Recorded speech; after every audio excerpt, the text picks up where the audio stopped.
안녕하세요, 여러분. 오늘 들려드릴 이야기는 정말 특별합니다. 미국과 한국 두 나라를 가로지르는 감동적인 실화인데요. 주인공은 한국에 주둔 중인 미군 대위와 그녀의 아버지입니다. 어느 새벽 한 통의 급한 전화가 모든 것을 바꿔놓았어요. 심장병으로 쓰러진 아버지, 미국에서는 6개월을 기다려야 하는 수술. 절망적인 상황에서 딸이 내린 놀라운 결정이 있었습니다. 바로 아버지를 한국으로 모시는 것이었죠. 아버지, 조금만 버티세요. 딸이 반드시 길을 찾아드릴게요. 과연 이들에게는 어떤 기적이 일어났을까요? 한국의 의료진들은 어떻게 이 위급한 상황을 해결해 나갔을까요? 그리고 이 한 가족의 경험이 어떻게 수많은 사람들의 생명을 구하는 다리가 되었을까요? 지금부터 여러분과 함께 이 놀라운 여정을 따라가 보겠습니다. 그 전에 잠깐 1초 만에 누를 수 있는 좋아요 버튼을 꾹 눌러주시면 영상 제작에 큰 힘이 됩니다. 그럼 바로 사연 시작하겠습니다. 새벽 4시 30분 용산기지 숙소에서 잠들어 있던 저를 깨운 건 휴대폰의 진동음이었습니다. 화면에 뜬 이름을 보는 순간 가슴이 덜컥 내려앉았죠. 동생 잭이었습니다. 이 시간에 전화할 리 없는 동생이 말이에요. 메리 누나 큰일 났어. 아버지가. 잭의 떨리는 목소리가 수화기 너머로 들려왔습니다. 저는 침대에서 벌떡 일어나 앉으며 최악의 상황을 떠올렸어요. 심장병을 앓고 계시던 아버지의 상태가 악화됐다는 건 예상했지만 이렇게 갑작스럽게 올 줄은 몰랐거든요. 급성 심부전이야. 지금 버지니아 메디컬 센터 중환자실에 계셔. 의사가 그러는데 인공심장 이식이 아니면. 동생의 말이 끝나기 전에 저는 이미 군복을 집어들고 있었습니다. 아버지 조셉 월터스는 잭에 있어 전부였거든요. 어머니를 일찍 여인 후 저와 잭을 혼자 키우시며 평생을 바치신 분이었어요. 그런 아버지가 지금 생사의 기로에 서 계시다니. 얼마나 기다려야 하는데? 최소 6개월이래. 그것도 운이 좋으면 말이야. 비용은 30만 달러 정도 든다고 하네. 전화를 끊고 난 후 저는 창밖을 바라보았습니다. 한강이 새벽 안개 속에서 희미하게 흐르고 있었어요. 미국의 의료 시스템은 분명 선진적이지만 대기 시간과 비용 문제는 늘 골칫거리였죠. 6개월이라는 시간이 있을까요? 아버지의 심장이 그때까지 버텨낼 수 있을까요? 문득 지난주 동료 장교가 했던 말이 떠올랐습니다. 자신의 어머니가 한국에서 무릎 관절 수술을 받았는데 미국보다 훨씬 빠르고 저렴했다는 이야기였어요. 그때는 그냥 흘려들었는데 지금 생각해보니 한국의 의료기술이 정말 대단하다는 얘기를 종종 들었거든요. 저는 곧바로 노트북을 켜고 한국의 심장수술에 대해 검색하기 시작했습니다. 세브란스병원, 삼성의료원, 서울아산병원. 세계적 수준의 심장외과를 보유한 병원들이 줄줄이 나왔어요. 특히 세브란스병원의 심장외과는 아시아에서도 손꼽히는 곳이라고 하더군요. 가슴이 두근거렸습니다. 혹시 아버지를 한국으로 모실 수 있다면? 미국에서 6개월을 기다리는 대신 한국에서 빠른 치료를 받을 수 있다면? 물론 쉬운 일은 아니겠지만 아버지의 생명이 달린 문제였어요. 시계를 보니 오전 6시가 다 되어가고 있었습니다. 한국 시간으로는 오후 8시쯤이니 병원에 연락하기 좋은 시간이었죠. 저는 마음을 단단히 먹고 세브란스병원 국제진료센터 번호를 찾기 시작했습니다. 아버지, 조금만 버티세요. 딸이 반드시 길을 찾아드릴게요. 오전 8시 저는 세브란스병원 국제진료센터에 전화를 걸었습니다. 한국어와 영어를 모두 구사하는 직원이 응답했는데 제 상황을 설명하자 놀랍도록 신속하게 대응해 주더군요. 아버님의 의료 기록과 영상 자료를 먼저 보내주시면 저희 심장외과 교수님이 직접 검토해 드리겠습니다. 시간이 급하시니 오늘 중으로 회신드릴게요. 이렇게 빠른 반응을 보일 줄 몰랐어요. 미국 병원들은 보통 며칠씩 걸리는데 말이죠. 저는 곧바로 잭에게 연락해서 아버지의 모든 검사 결과와 CT, MRI 영상을 전자 파일로 받았습니다. 그런데 문제가 하나 있었어요. 아버지를 한국으로 모시려면 의료 수송기가 필요했거든요. 일반 여객기로는 중환자 상태의 환자를 이송할 수 없었죠. 저는 곧바로 주한미군 사령부의 의료 담당관에게 상황을 보고했습니다.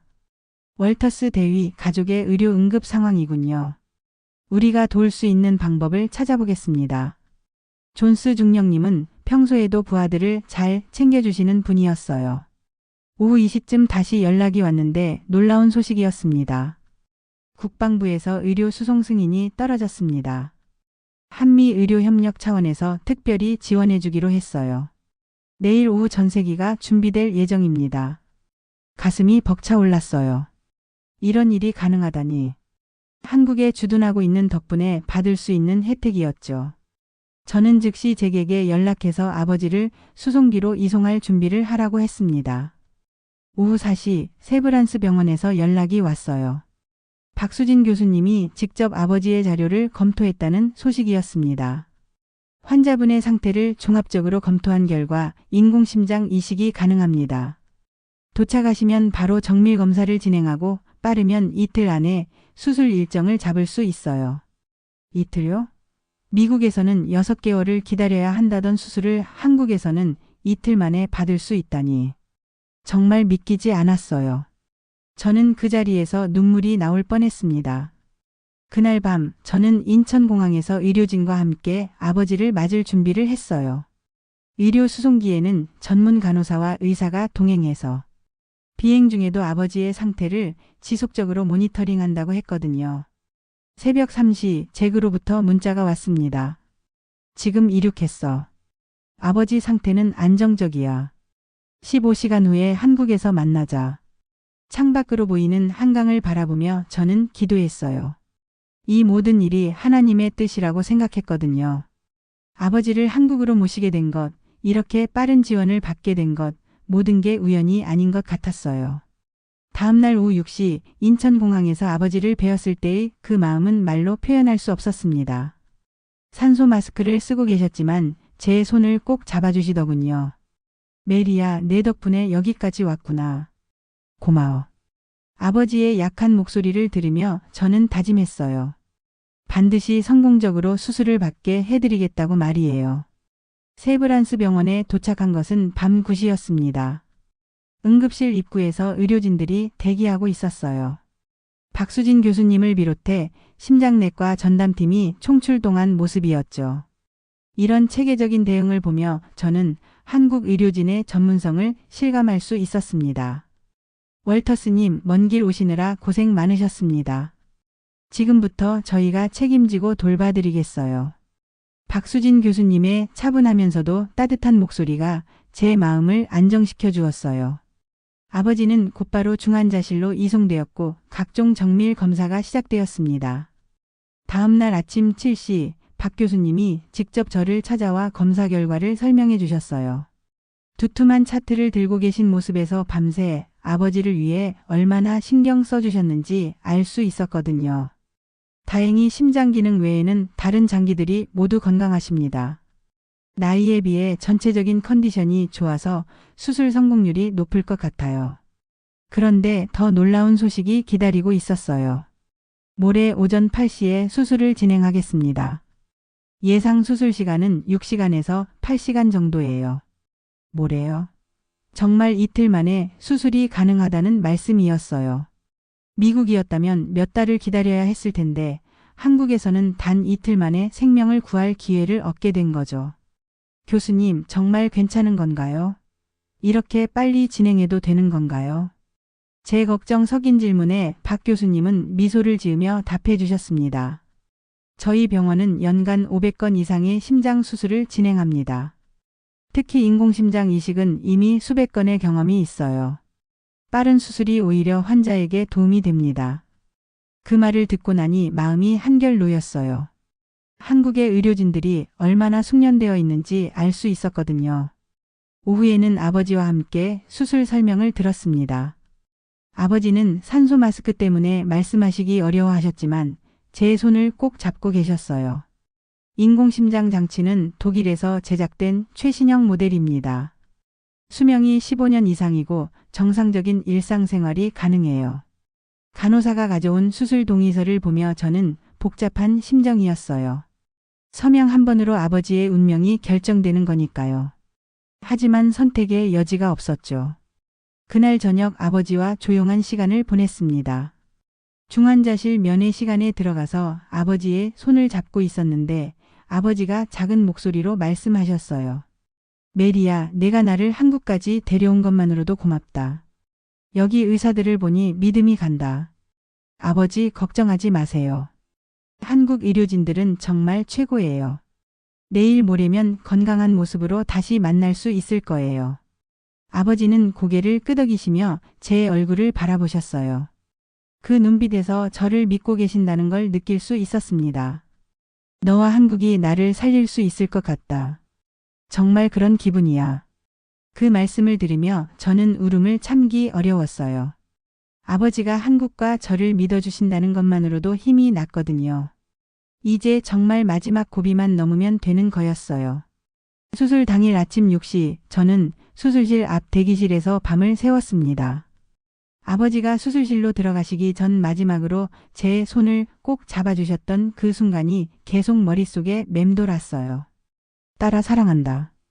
아버지의 마지막 말씀이었죠. 8시간이라는 긴 수술 시간 동안 저는 복도를 걸었다 앉았다를 반복했습니다. 중간중간 수술실에서 나오는 간호사에게 상황을 물어봤지만 모두 순조롭게 진행되고 있다는 대답뿐이었어요. 오후 4시 30분 마침내 박수진 교수님이 수술복을 입은 채로 나오셨습니다. 8시간 30분의 대수술이 끝난 거였어요. 교수님의 얼굴에서 피로감이 역력했지만 표정은 밝았습니다.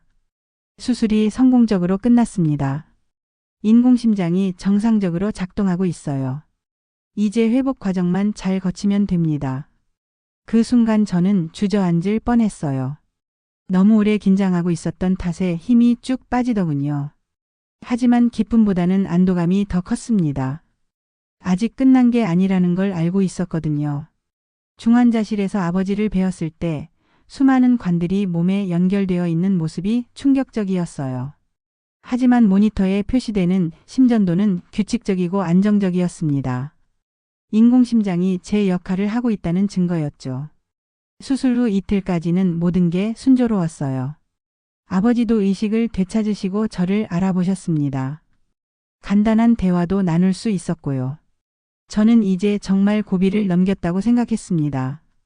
그런데 수술 후 사흘째 되는 새벽 3시 간병실에서 자고 있던 저를 깨우는 급한 목소리가 들렸어요. 보호자분, 환자분 상태가 안 좋습니다. 빨리 오세요. 중환자실로 뛰어갔을 때 아버지는 고열에 시달리고 계셨어요.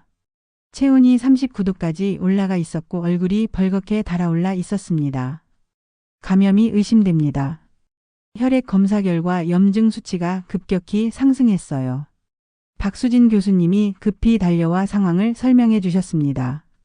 심장 수술 후에는 감염이 가장 무서운 합병증 중 하나라고 하더군요.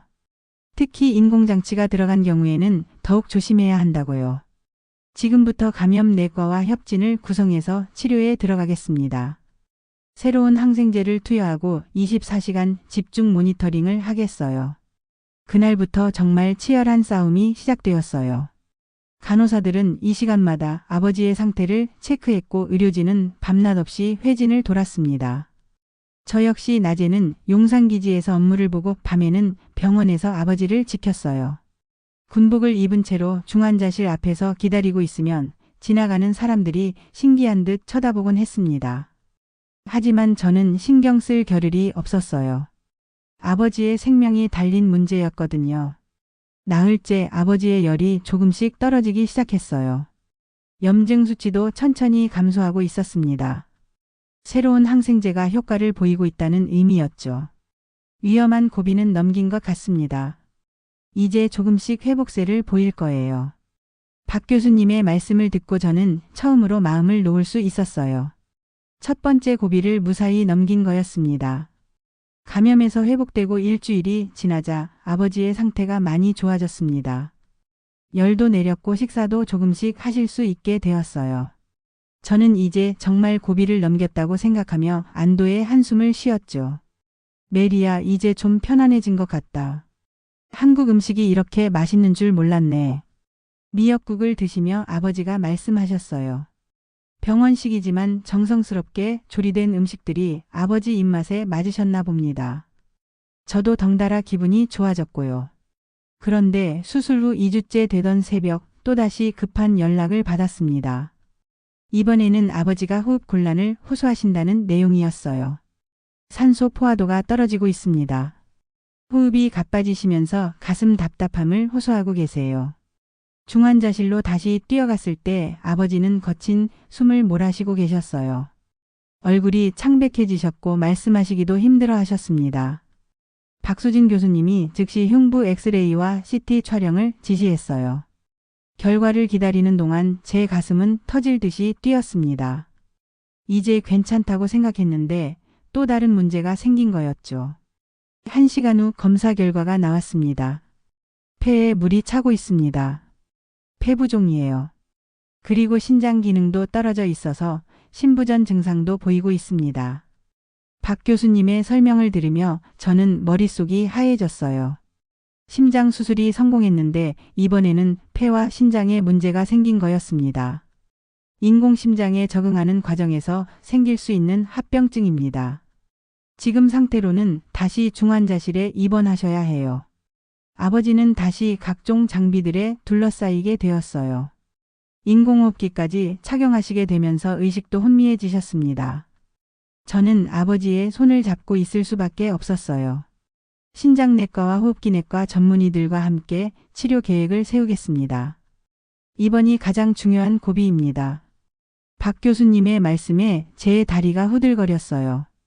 가장 중요한 고비라니. 이미 감염이라는 큰 고비를 넘겼다고 생각했는데 더 큰 시련이 기다리고 있었던 거죠. 의료진들은 최신 항생제와 함께 면역 치료를 시작했습니다.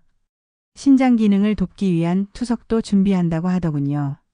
모든 치료법을 동원해서 아버지를 살려내겠다는 의지가 느껴졌어요.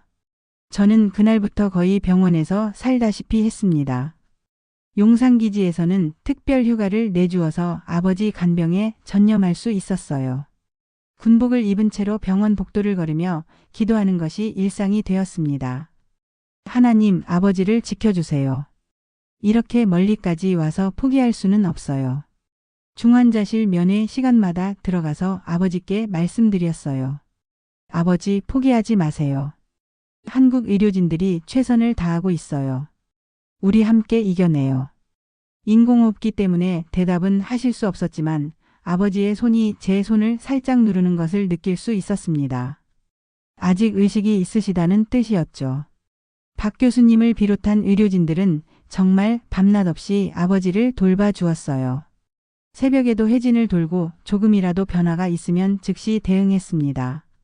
월터스님 아버지는 우리 환자입니다. 끝까지 최선을 다하겠어요. 그 말씀을 들으며 저는 한국의 의료진들에게 깊은 감사를 느꼈어요. 이들에게는 아버지가 단순한 외국인 환자가 아니라 소중한 생명이었거든요. 열흘째 되던 새벽 6시 저는 중환자실 앞 의자에서 졸고 있었습니다. 며칠째 제대로 잠을 못 잔 탓에 피로가 극에 달해 있었어요. 그런데 간호사가 저를 깨우더군요. 월터스님, 어서 들어가 보세요. 아버님이 깨어나셨어요. 졸린 눈을 비비며 중환자실로 뛰어 들어갔는데 정말 아버지가 눈을 뜨고 계셨어요. 인공호흡기는 여전히 착용하고 계셨지만 제 얼굴을 바라보시는 눈빛이 또렷했습니다. 아버지, 저예요. 메리예요. 아버지는 고개를 살짝 끄덕이시며 제 손을 꼭 잡아주셨어요. 그 순간 제 눈에서 눈물이 쏟아졌습니다. 정말 오랜만에 아버지와 눈을 마주한 거였거든요. 오전 8시쯤 박수진 교수님이 회진을 돌러 오셨어요. 아버지의 상태를 점검하시더니 환한 미소를 지으셨습니다. 염증 수치가 많이 떨어졌습니다. 신장 기능도 회복세를 보이고 있어요. 가장 위험한 고비는 넘기신 것 같습니다. 정말요? 이제 괜찮아지는 건가요? 네, 이제부터는 점진적으로 좋아지실 겁니다. 오늘 오후에는 인공호흡기도 제거할 수 있을 것 같아요. 그 말씀을 듣고 저는 가슴이 벅차올랐어요. 지난 열흘간의 고통스러운 시간이 주마등처럼 스쳐 지나갔습니다. 정말 기적 같은 일이었어요. 오후 3시 드디어 아버지의 인공호흡기가 제거되었습니다. 처음으로 아버지의 목소리를 들을 수 있었어요. 메리야. 아버지의 첫 마디였습니다. 목소리가 많이 약해지셨지만 그 어떤 말보다 소중하게 들렸어요. 아버지 정말 고생 많으셨어요. 이제 다 괜찮아질 거예요. 고마워. 내가 나를 한국까지 데려온 덕분에 살았구나. 이틀 후부터 아버지는 병원 식사를 시작하셨어요. 처음에는 미음부터 시작해서 점차죽 그리고 밥까지 드실 수 있게 되었습니다. 이 미역국은 정말 맛있구나. 미국에서는 먹어본 적이 없는 맛이야. 아버지가 한국 음식을 드시며 말씀하시는 모습을 보니 정말 감동적이었어요. 특히 간호사들이 정성스럽게 준비해 주신 삼계탕을 드실 때는 눈물을 글썽이기까지 하셨거든요. 이렇게 정성을 다해 환자를 돌봐주다니 정말 고마운 일이야. 간병을 도와주시는 김 간호사에게 아버지가 고마움을 표현하시자 김 간호사는 환한 미소를 지으며 답해 주셨어요. 환자분이 건강해지시는 게 저희에게는 가장 큰 보람입니다. 빨리 좋아지셔서 가족들과 행복한 시간 보내세요. 저는 이런 모습들을 보며 한국의 의료가 단순한 기술이 아니라는 것을 깨달았어요. 환자를 하나의 인격체로 존중하고 진심으로 치료해주는 문화가 있었거든요. 일주일 후 아버지는 일반 병실로 옮기실 수 있었어요. 창가 침대에서 한강을 바라보시며 말씀하셨습니다. 메리야, 이 강 이름이 뭐라고 했지? 한강이에요, 아버지. 한강. 아름다운 이름이구나. 이 강이 나에게 새 생명을 준 것 같아. 아버지의 말씀을 들으며 저도 창밖을 바라봤어요. 처음 한국에 왔을 때는 절망적인 심정이었는데 지금은 희망으로 가득했습니다. 그날 밤 아버지는 제게 말씀하셨어요. 메리야, 한국 사람들에게 어떻게 감사를 표현해야 할까? 이들이 나에게 두 번째 삶을 선물해 준 거야.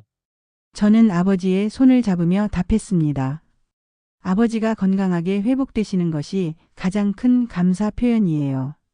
그리고 앞으로 우리가 한국을 어떻게 기억하고 전해주느냐가 중요하겠죠. 수술 후 2달이 지나자 아버지는 완전히 새 사람이 되셨어요. 복도를 걸으실 때도 숨이 차지 않으시고 식사도 정상적으로 하실 수 있게 되었습니다. 인공심장이 자연스럽게 작동하며 일상생활에 전혀 지장이 없었어요. 메리야, 이제 정말 미국으로 돌아가도 되겠구나. 아버지의 말씀을 들으며 저도 기뻤지만 한편으로는 아쉬웠어요. 한국에서의 시간이 저희에게는 정말 소중한 경험이었거든요. 퇴원날 아침 놀라운 일이 벌어졌습니다. 박수진 교수님을 비롯해 심장외과 의료진, 전체, 그리고 간병을 도와주셨던 간호사들까지 모두 나와서 아버지를 배웅해 주신 거예요. 월터스님, 건강하게 돌아가셔서 행복한 시간 보내세요. 언제든지 한국이 그리우시면 놀러 오세요. 박 교수님의 따뜻한 인사에 아버지는 눈물을 글썽이셨어요. 저 역시 마음이 벅차올랐습니다. 교수님, 정말 고맙습니다. 선생님들이 제 아버지에게 새 생명을 주셨어요. 간호사들이 준비해 주신 한국 전통차와 건강식품을 받으며 아버지가 말씀하셨어요. 여러분 덕분에 제가 다시 살 수 있게 되었습니다. 평생 잊지 않겠어요. 공항으로 가는 차 안에서 아버지는 계속 창밖을 바라보셨어요. 한국을 떠나는 게 아쉬우셨나 봅니다. 미국에 도착한 후 아버지는 먼저 세브란스 병원에 감사 편지를 보내셨어요. 직접 손으로 쓰신 편지였는데 내용이 정말 감동적이었습니다. 한국의 의료진 여러분께 저는 조셉 월터스입니다. 여러분 덕분에 새로운 삶을 얻었습니다. 한국은 저에게 단순한 치료를 받은 나라가 아니라 새로운 희망을 준 제2의 고향입니다. 그 편지와 함께 병원에서의 생활을 담은 영상 메시지도 만들어 보내셨어요. 아버지의 진심 어린 감사 인사가 담긴 영상이었죠. 얼마 후 놀라운 일이 벌어졌습니다. 아버지의 이야기가 미국 언론에 알려진 거예요. CNN에서 먼저 연락이 왔고 이어서 NBC, ABC 등 주요 방송사에서 인터뷰 요청이 들어왔습니다. 한국은 내 생명을 2번 살려준 나라입니다. 첫 번째는 신속한 치료로, 두 번째는 진심 어린 돌봄으로요. 아버지가 TV 인터뷰에서 하신 말씀이었어요. 이 인터뷰가 방송되자 미국 내에서 큰 반응이 일었습니다. 특히 주한미군 가족들 사이에서 화제가 되었어요. 비슷한 상황에 있는 군인 가족들이 아버지께 연락을 드리기 시작한 거죠. 월터스 씨, 제 어머니도 심장 수술이 필요한데 한국에서 치료받을 수 있을까요? 아내가 갑상선암 진단을 받았는데 한국 병원을 추천해 주실 수 있나요? 이런 문의들이 계속 들어왔어요. 아버지는 흔쾌히 자신의 경험을 나누어 주셨습니다. 한국의 의료진들은 정말 최고입니다. 기술적으로도 뛰어나지만 무엇보다 환자를 가족처럼 돌봐줍니다. 아버지는 이후 비공식적으로 미국 내 한국 의료 홍보대사 역할을 하게 되셨어요. 한국에서 치료받기를 원하는 미군 가족들에게 병원을 소개해주고 절차를 안내해 주셨죠. 6개월 후 아버지께서 저에게 자랑스럽게 말씀하셨어요. 메리야, 지금까지 내가 소개한 분들이 15명이야. 모두 한국에서 성공적으로 치료받고 돌아왔어. 정말 놀라운 일이었어요. 아버지 한 분의 경험이 이렇게 많은 사람들에게 도움이 되고 있다니. 아버지 정말 뿌듯하시겠어요. 그럼 나를 살려준 한국에 조금이나마 보답할 수 있어서 기뻐. 이게 내가 할 수 있는 최선의 감사 표현이야. 아버지의 말씀을 들으며 저는 생각했어요. 한국에서의 경험이 단순히 치료를 받은 것을 넘어서 우리 인생을 바꿔놓았다는 것을, 그리고 그 변화가 다른 사람들에게도 희망을 주고 있다는 것을 말이에요.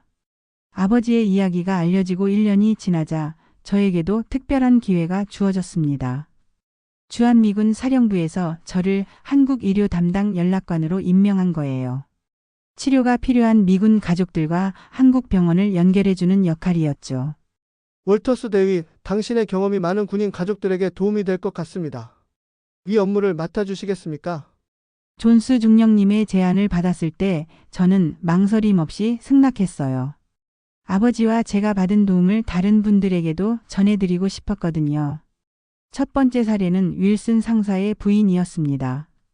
유방암 3기 진단을 받았는데 미국에서는 치료비가 너무 비싸서 치료를 망설이고 계셨어요. 월터스 대위님, 정말 한국에서 치료받을 수 있을까요? 비용은 얼마나 들까요? 걱정하지 마세요. 제가 직접 도와드릴게요. 저는 윌슨 상사 부인을 삼성의료원 유방외과에 연결해 드렸어요.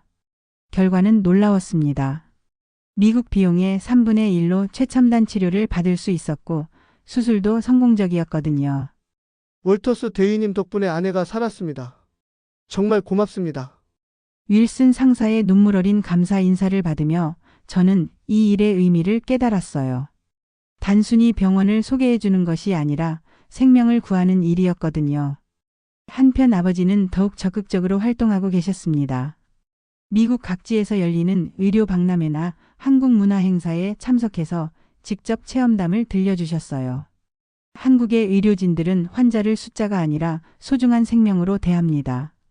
기술도 세계 최고 수준이고요. 아버지의 강연을 듣고 실제로 한국 치료를 결정하는 분들이 점점 늘어났습니다. 그분들의 후기도 모두 긍정적이었어요. 2년째 되던 해 아버지께서 정말 놀라운 소식을 전해주셨습니다. 메리야, 지금까지 내가 직간접적으로 도움을 준 분들이 10명이 넘는데 모두 한국에서 성공적으로 치료받고 건강하게 지내고 있어. 10명이라니 정말 대단한 숫자였어요. 그 중에는 심장병 환자들 뿐만 아니라 암 환자, 정형외과 환자, 성형외과 환자 등 다양한 분야의 환자들이 포함되어 있었습니다. 특히 기억에 남는 것은 톰슨 대령의 아버지 사례였어요. 95세의 고령이셨는데 미국 병원에서는 수술이 불가능하다고 했거든요. 하지만 세브란스 병원에서는 고령자 전용 프로그램으로 성공적인 수술을 해주셨어요. 한국 의료진들의 노인 환자에 대한 세심한 배려에 정말 감동받았습니다. 톰슨 대령의 감사 인사를 들으며 저는 한국 의료의 진정한 가치를 다시 한번 깨달았습니다. 아버지는 매년 한국을 방문해서 정기 검진을 받으십니다. 작년에 방문했을 때 박수진 교수님과 나눈 대화가 인상적이었어요. 조셉님, 건강 상태가 정말 좋으시네요. 인공심장이 완벽하게 기능하고 있습니다. 교수님 덕분입니다. 그런데 제가 한 가지 말씀드리고 싶은 게 있어요. 아버지는 그날 박 교수님께 특별한 이야기를 하셨습니다. 교수님, 제 심장은 이제 한국의 심장이에요. 한국에서 새로운 생명을 얻었으니까요. 그래서 저는 평생 한국을 위해 할 수 있는 일을 하려고 해요. 박 교수님도 감동하신 듯 말씀하셨어요. 조셉님께서 하고 계시는 일이 정말 소중합니다. 의료에는 국경이 없다는 것을 보여주고 계시거든요. 지금 돌이켜보니 한국은 저희에게 단지 기술이 뛰어난 나라가 아니었어요. 끝까지 사람을 포기하지 않는 나라였습니다. 의료진들의 실력도 뛰어났지만 무엇보다 환자를 향한 진심이 있었어요. 아버지와 저의 이야기는 이제 미국과 한국을 잇는 작은 다리가 되었습니다. 생명을 구하려는 사람들과 생명을 구할 수 있는 의료진들을 연결해주는 다리 말이에요. 메리야, 우리가 한국에서 받은 건 치료만이 아니야. 희망이었어. 아버지의 말씀이 맞습니다. 한국에서 받은 희망을 이제 더 많은 사람들과 나누고 있어요. 그것이 바로 우리가 할 수 있는 최고의 감사 표현이라고 생각합니다. 오늘 사연은 여기까지입니다. 여러분들의 구독과 좋아요는 영상 제작에 큰 힘이 됩니다. 긴 영상 시청해 주셔서 감사합니다.